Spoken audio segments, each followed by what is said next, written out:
cool thing about being in advertising is the variety of products and services you get to work on. You rarely get stuck working on one thing for long.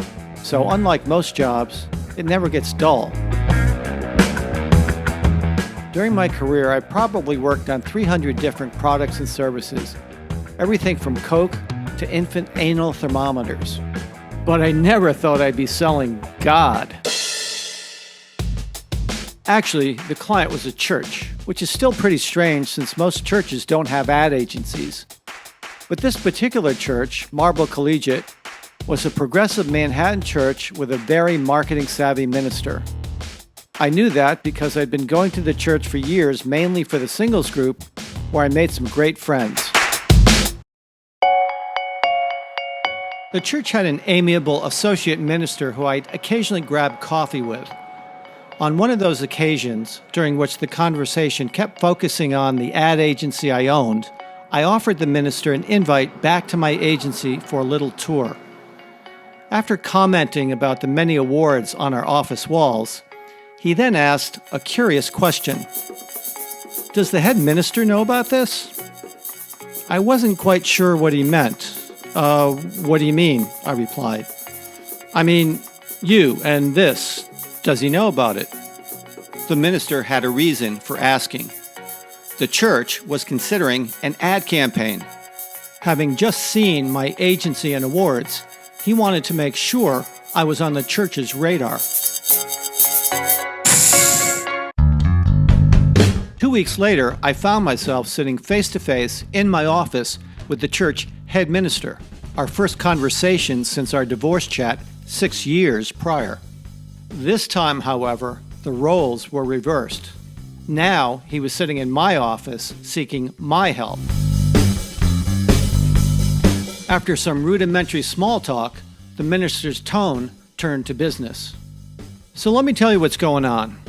I was recently informed by our financial officer that the church has some extra money, and our board just approved my recommendation to spend it on advertising.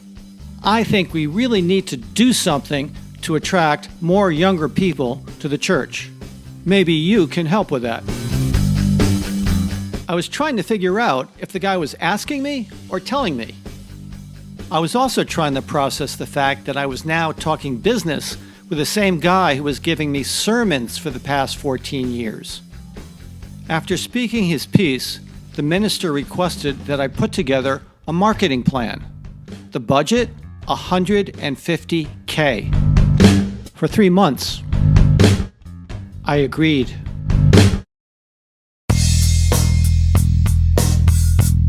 For the next 3 weeks, I focused on nothing else but a great marketing plan for the church. Despite my religious questions, I thought the church was great. I loved the many groups and programs, the coffee hour, the singles group, the retreats, even the occasional sermon. Now I had a real shot at getting the church as a client. I couldn't believe it. I also couldn't stop my mind from thinking about ad concepts. Obviously, I was selling the church, but maybe it was bigger than that. Maybe it was selling spirituality, or maybe even selling God. What I knew was that I had to present more than just the marketing plan if I really wanted to impress.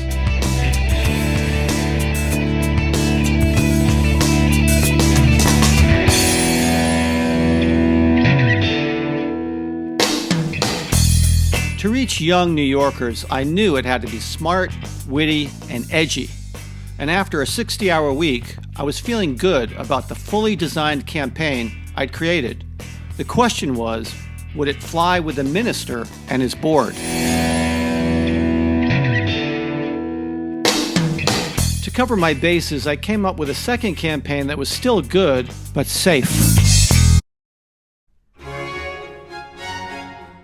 When the presentation day arrived, I was prepared and confident. As the minister examined the work, I could tell he was impressed. With sincere thanks, he promised he'd get back to me soon.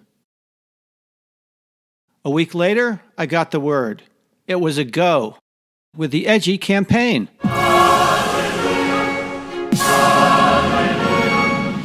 They also liked my media plan, which included subway posters, mobile billboards, and even an airplane banner which flew over the Hamptons and Giants Stadium during a Giants game. The campaign immediately started creating buzz and then got a great write-up in the New York Times.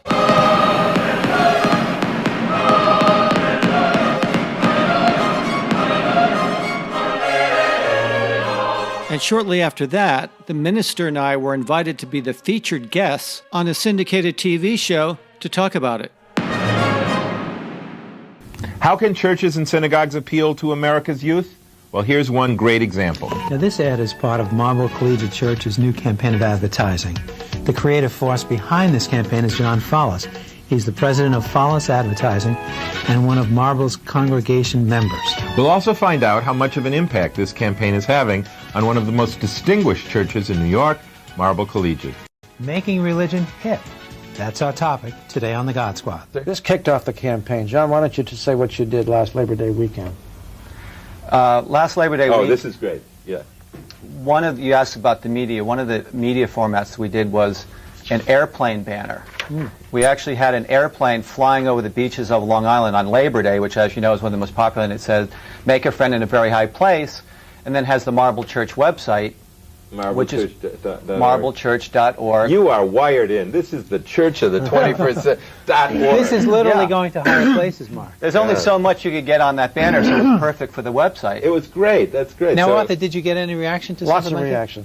Lots of from all over. Telephone calls came in. Members of the church who were in the Hamptons. Were they happy? Delighted. Proud. That's my church. That's my church.